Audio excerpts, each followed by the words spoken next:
नमस्कार, आप देख रहे हैं 4 पीएम और मैं हूं आपके साथ निधि तिवारी। लोग 2 दिन से लगातार ये सवाल कर रहे हैं कि आखिर ऐसा क्या हो गया कि अचानक सीज फायर हो गया। भारत और पाकिस्तान के बीच युद्ध के हालात में अचानक जिस तरह से सीज फायर का ऐलान हुआ, उसने पूरा देश को हैरान कर दिया। हमें अब तक इस सवाल का पुख्ता जवाब भारत सरकार की तरफ से नहीं मिला है कि आखिर क्या वजह रही कि इतने बड़े ऑपरेशन सिंदूर के बीच अचानक से युद्ध विराम पाकिस्तान की नाक में दम कर दिया था हमारी सेना ने, उसके बावजूद क्यों युद्ध विराम कर दिया गया और पाकिस्तान के आतंकी ठिकानों तक को नष्ट कर दिया था इंडियन आर्मी ने। हर हमले का मुंहतोड़ जवाब दे रही थी इंडियन आर्मी और पाकिस्तान की आर्मी की हालत खराब कर दी थी। तो फिर अचानक ऐसा क्या हुआ कि अचानक से भारत सरकार को सीज फायर का ऐलान करना पड़ गया?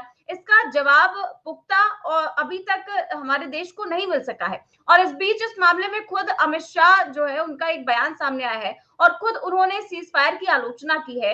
ऐसा क्यों हुआ, कब हुआ, और आपको बताएंगे और इस पर चर्चा भी करेंगे। और इस चर्चा में हमारे साथ मौजूद हैं प्रोफेसर गोस्वामी सर। सर, बहुत बहुत स्वागत है आपका। तो सर, सबसे पहले तो जिस तरीके से जो अमित शाह हैं, सीज फायर को लेकर के लगातार देश सवाल खड़े कर रहा है और इस बीच अमित शाह का एक बयान सोशल मीडिया पर खूब वायरल है और वो बयान सीधे सीधे सरकार पर ही सवाल खड़े करता है। तो क्या कुछ कहा अमित शाह ने, पहले वो बयान सुनते हैं फिर इस पर चर्चा करते हैं। जीत रही थी, जीत रही थी। पंजाब का एरिया आते ही सीज फायर कर दिया गया और पाक ऑक्यूपाई कश्मीर का जन्म हुआ। अगर सीज फायर 3 दिन लेट होता तो पाक ऑक्यूपाई कश्मीर आज भारत का हिस्सा। एक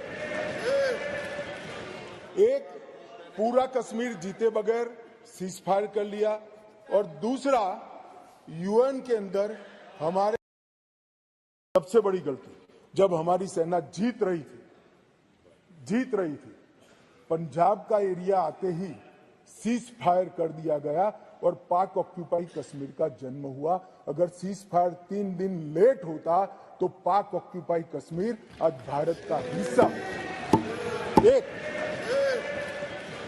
एक पूरा कश्मीर जीते बगैर सीज फायर कर लिया और दूसरा यूएन के अंदर हमारे। तो सर, यहाँ पर जो अमित शाह हैं वो कह रहे हैं कि हमारी सेना जब घुस गई थी अंदर तो फिर सीज फायर क्यों किया गया, वो नेहरू को कोस रहे थे। और साथ ही साथ इसके बाद उन्होंने इस बात को लेकर भी कोसा कि कश्मीर के मुद्दे को लेकर के, कि कश्मीर के मुद्दे को लेकर संयुक्त राष्ट्र में जाना नेहरू का बहुत बड़ा ब्लंडर था। लेकिन अब बड़ा सवाल यह है कि जब ट्रंप ने कश्मीर के मसले को लेकर मीडिएट करने की बात करी है तो फिर ये किसका ब्लंडर है? और जो वो कह रहे हैं कि अगर सीज फायर उस समय ना किया होता, 2 दिन रुक जाते, तो पीओके भी हमारा होता। तो फिर इस बार क्यों ये बात नहीं सोची गई? इस बार तो सब कुछ इनके हाथ में था। जय संविधान। देखिए निधि, आज अमित शाह को अफसोस हो रहा होगा कि ये भाषण इन्होंने क्यों दिया।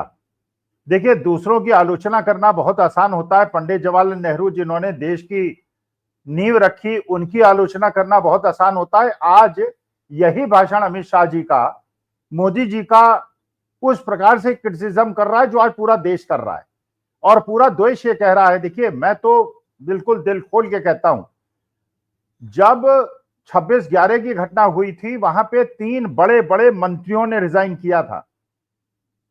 विलासराव देशमुख चीफ मिनिस्टर थे महाराष्ट्र के, उन्होंने रिजाइन किया था। आर पाटिल होम मिनिस्टर थे, उन्होंने रिजाइन किया था। और पाटिल साहब थे, जो शिवराज पाटिल थे, जो केंद्र सरकार में गृह मंत्री थे, उन्होंने रिजाइन किया था। तीनों महाराष्ट्र से आते थे। वो थी शर्म हया। आज जिस प्रकार से देश के गौरव को, देश के उत्साह को इन लोगों ने गिराया है, मैं निवेदन करता हूं अमित शाह जी से और मोदी जी से, रिजाइन कर दें और रिजाइन करके गुजरात वापस चले जाएं या कहीं केदारनाथ में जाके भक्ति करें। देखिए,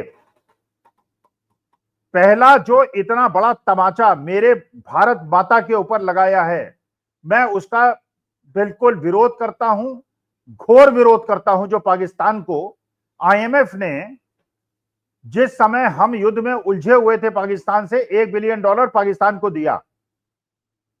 अमेरिका ने भी उस लोन का समर्थन किया, यूके ने भी किया, फ्रांस ने भी किया, चाइना ने भी किया। किसी ने उसका विरोध नहीं किया भारत को छोड़ के।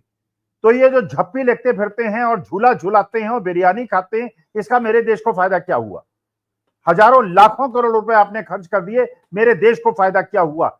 इस दुष्ट राष्ट्र पाकिस्तान को $1 बिलियन कैसे लेने दिया आपने? नंबर एक। नंबर दो, पूरे विश्व समुदाय ने आतंकवादी घटनाओं का विरोध किया है, भारत का समर्थन नहीं किया है। जो पहलगांव के अंदर हुआ, पहलगांव की घटना हमारे देश के अकर्मण्यता का और होम मिनिस्ट्री की अकर्मण्यता का प्रमाण है। देखिए, 2 मिनिस्ट्री हैं, एक है राजनाथ सिंह की, जो है रक्षा मंत्री, उनके अंदर सेना आती है, और गृह मंत्री हैं अमित शाह साहब, जिनकी इंटरनल सिक्योरिटी, जिनका उत्तरदायित्व है। पुलवामा के जो अंदर हुआ वो गृह मंत्री की विफलता थी, पहलगांव के अंदर जो हुआ वो गृह मंत्री की विफलता थी। अगर घर में घुस के आपको मारना है और 3 दिन का श्रेय आप लेना चाहते हैं तो राजनाथ सिंह को श्रेय दीजिए, उनको प्रधानमंत्री बना दीजिए। आप हट जाइए प्रधानमंत्री पद से और गृह मंत्री पद से हट जाइए, राजनाथ सिंह को बता दीजिए प्रधानमंत्री, हम लोग सह लेंगे। लेकिन इस प्रकार जैसे मेरे देश की नाक को झुकाया गया है, मस्तक को झुकाया गया है, पीठ में छुरा भोंका गया है, पूरा देश, यहां तक कि जनरल नरवणे, इन्हीं के कार्यकाल, इन्हीं के चीफ ऑफ आर्मी स्टाफ थे, वो कह रहे हैं इस युद्ध विराम का कोई मतलब समझ में नहीं आ रहा है। जनरल वीपी मलिक, अटल जी के जमाने में चीफ ऑफ आर्मी स्टाफ थे, वो कह रहे हैं इस युद्ध विराम का मतलब नहीं समझ में आ रहा है। और लोग ये कह रहे हैं निधि, जब तक पंजाब के लोग वार झेलते रहे, कश्मीर के लोग वार झेलते रहे, युद्ध विराम नहीं हुआ। और जहां गुजरात के अंदर बमबारी हुई, और यही सोच के पाकिस्तान ने गुजरात के अंदर बमबारी शुरू की। जैसे ही गुजरात के अंदर बमबारी शुरू हुई और इन लोगों को लगा, गुजराती लोगों को, कि अडानी और अंबानी के एस्टेब्लिशमेंट्स को नुकसान ना हो जाए, इन्होंने युद्ध विराम हमारे देश को धोखा देके किया। ये मेरे देश के साथ धोखा है।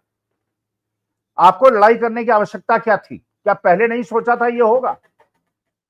क्या गणना की थी आपने? क्या कैलकुलेशन की थी? और निधि, एक चीज और बताऊं, स्ट्रेटेजिक मैनेजमेंट का प्रोफेसर हूं, कभी कभी युद्ध न करना भी स्ट्रेटेजी होता है। युद्ध करना भी स्ट्रेटेजी होता है, युद्ध न करना भी स्ट्रेटेजी होता है। और हम मैनेजमेंट के छात्रों को सबसे पहले यह समझाया जाता है। अगर आप अनुमति दें तो एक छोटा सा प्रश्न पूछूं, आपके दर्शक श्रोता सोचे उसका क्या जवाब देंगे। और मैं अपने इंटरव्यू जब लेता था प्रोफेसर्स का और स्टूडेंट्स का, यह प्रश्न पूछा करता था और बड़े ऊल जलूल जवाब मिलते थे। आपसे पूछता हूं, पहले आप जवाब दीजिए, आपकी मैनेजमेंट स्किल को टेस्ट करता हूं। आप एक फैक्ट्री की एचआर मैनेजर हैं, सुनती रहिएगा, जवाब देना है। आप एक फैक्ट्री की एचआर मैनेजर हैं, आप कर्मचारी स्ट्राइक पे हैं, आपके एमडी फैक्ट्री के दरवाजे से घुसते हैं, कर्मचारी उनकी कार तोड़ देते हैं, वो आपको फोन करते हैं, क्या करना चाहिए? आप बताइए क्या करेंगी? मुझे तो सर इसका कोई जवाब नहीं सूझ रहा है। सुनिए, अब मैं आपको बताता हूं, ये मैनेजमेंट स्किल जो मैं मोदी जी से कहता हूं, एंटायर पॉलिटिकल साइंस से काम नहीं चलेगा, मैनेजमेंट कंसल्टेंट्स रखिए। पहले सोचिए विकल्प क्या क्या मौजूद आपके पास हैं, क्या क्या, what can you do, what are the alternatives available to you. एक विकल्प है पुलिस बुलाइए, लाठीचार्ज करवा दीजिए। दूसरा विकल्प है कर्मचारी यूनियन के अध्यक्ष को और उनके नेताओं को एमडी से मिलवाइए और कहिए what is the problem, let us solve it. तीसरा है कुछ मत कीजिए। और ये आंख मूंद के आप जवाब नहीं दे सकते। अगर आपने लाठी चलवा दी और उससे स्थिति और बिगड़ गई और आपकी फैक्ट्री 2-3 साल के लिए बंद हो गई, आप मूर्ख हैं कि आपने लाठी चलवाई। अगर आपने कुछ नहीं किया, हो सकता है उसका भी बहुत ज्यादा नुकसान हो, और समझौते के लिए बुलाया, हो सकता है उसका भी बहुत ज्यादा नुकसान हो। हर चीज में जो विकल्प होते हैं प्रॉब्लम को सॉल्व करने के, उसके फायदे नुकसान देखे जाते हैं और तब यह निर्णय लिया जाता है कि लाठी चलवाऊं, समझौता करूं या कुछ न करूं।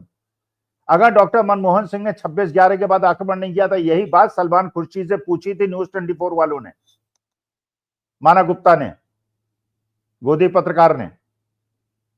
सलमान खुर्शीद ने कहा था 26/11 के बाद आपको नहीं पता कि क्या, और मैं बता भी नहीं सकता, विदेश मंत्री था, देश के राज नहीं बता सकता, लेकिन जो हमने किया सोच समझ के किया।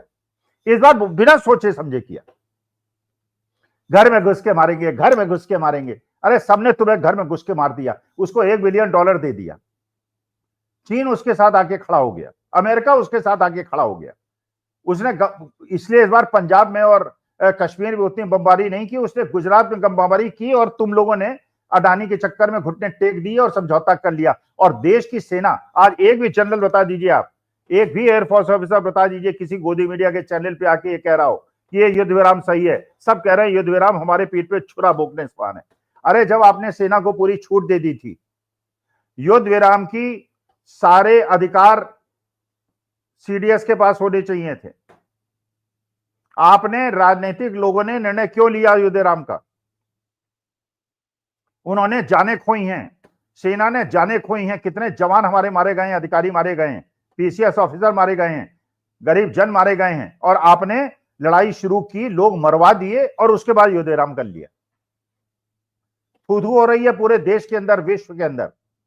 शर्म आनी चाहिए ऐसे लोगों को। और इंदिरा गांधी से मुकाबला करते हैं, डॉक्टर मनमोहन सिंह से मुकाबला करते हैं। इंदिरा गांधी ने सोच समझ के मानिक शाह, जनरल मानिक शाह की बात मान के वेट किया था और रौंद दिया था पाकिस्तान को। और डॉक्टर मनमोहन सिंह ने अगर युद्ध नहीं किया था, सोच समझ के युद्ध किया था। आपने युद्ध किया और 4 दिन के अंदर आपने समझौता कर लिया उस दुष्ट रास्ते से जिसने हमारे आतंकवादियों ने हमारे देश के लोगों को मारा था। आतंकवादी पकड़े नहीं गए, मारना था चूहे को, पूरा पहाड़ जला दिया।